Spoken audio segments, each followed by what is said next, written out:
Running in COVID, it's harder than I thought it would be. And to get myself back up to full training, I'm going to follow a program that's a series of phases. Now, the night before, my sleep had really been broken and I woke up feeling really tired. I did my regular surveillance rapid test. It was negative, so I went out and started the run. I struggled so much on that run that I called it quits by 3 kilometres. And then at work, I actually felt okay, just tired. But the evening was a different story. Over the space of an hour, I went from feeling relatively okay to becoming so fatigued, developing a crushing headache, cough, snots, everything, and just feeling horrible. Now, I'm not a doctor, this is not medical advice, but I am a paramedic who also has a background in sports science. And what this is, it's a description of the approach that I'm taking to return back to full training after having COVID, and the reasons behind that approach. After searching through the various guidelines published by different organisations or returning to the exercise after COVID, I found the majority relied on medical testing, which included ECGs, echocardiograms, stress tests, MRIs and blood work. Access and cost is an issue in these, but so is the risk of getting it wrong as well. But more on that in a little bit. One approach that I found came from an Australian doctor, Dr. Izzy Smith, who also has a passion for running. Now, her approach seemed quite realistic, sensible and safe. And Dr. Izzy Smith has published these guidelines in an Instagram post of all things, which I've got a link down in the description for. I've added phase 0 to those guidelines. Hers start at phase 1, but 0 I like to encompass as the rest period is still part of getting better.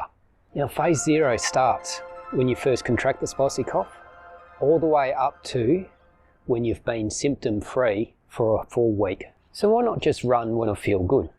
I refer back to something I've talked about in the past, the performance hierarchy. You've got health, fitness and performance, but health forms the foundation of the pyramid. Without good health, you can't develop long-term fitness, and as a result, you don't reach as greater heights in your performance. The biggest risk in the health is myocarditis.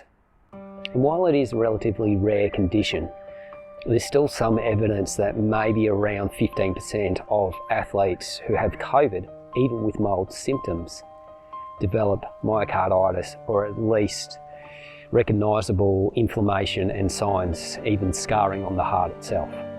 And the risk of exercising while you've got myocarditis, well, it can be catastrophic. Right, time for the rules. And Dr. Izzy Smith said it best herself.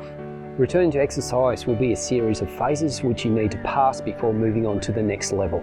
Each step up in intensity requires a rest day afterwards, as some complications from exercising with COVID may not be till the next day. Plus, reviewing your recovery is an important aspect of if your body tolerated the exercise.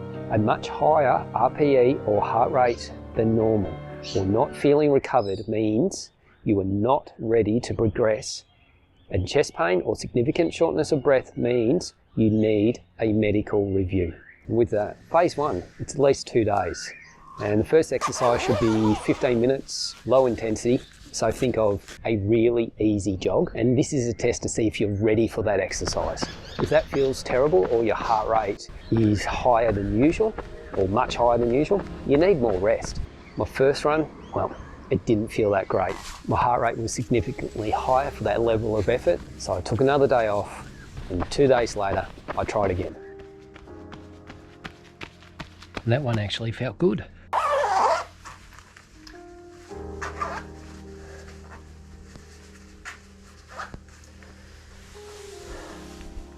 Phase number 2.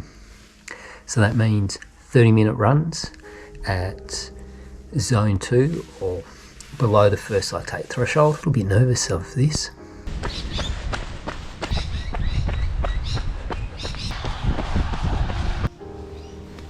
It's easy. She'll be able to carry a very comfortable conversation without being out of breath while running at this pace.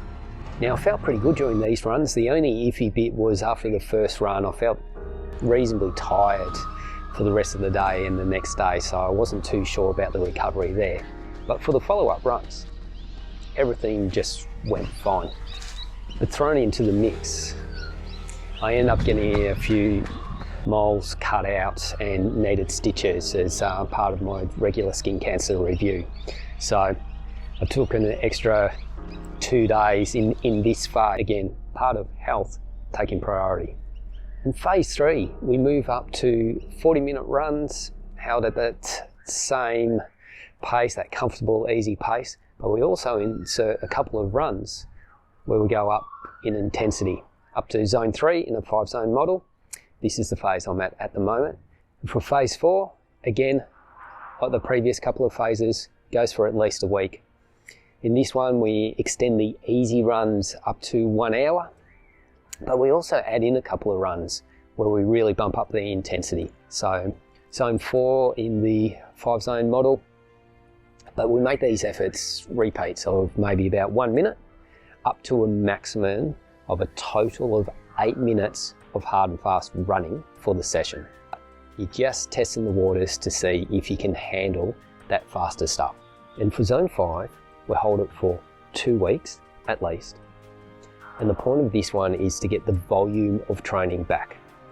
At most, we limit the hard sessions to 1 a week, and otherwise the rest of it, keep it easy.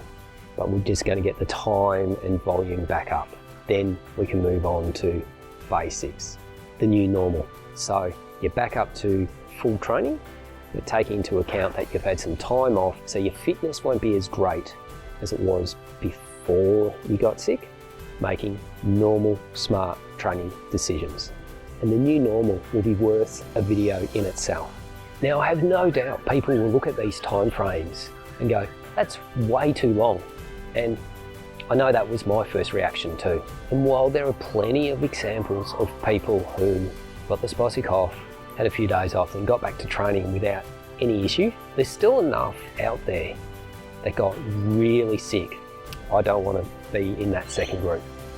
And as I mentioned in my last video, a running problem, it's also been a great opportunity for me to reset, take some steps back and reassess my running.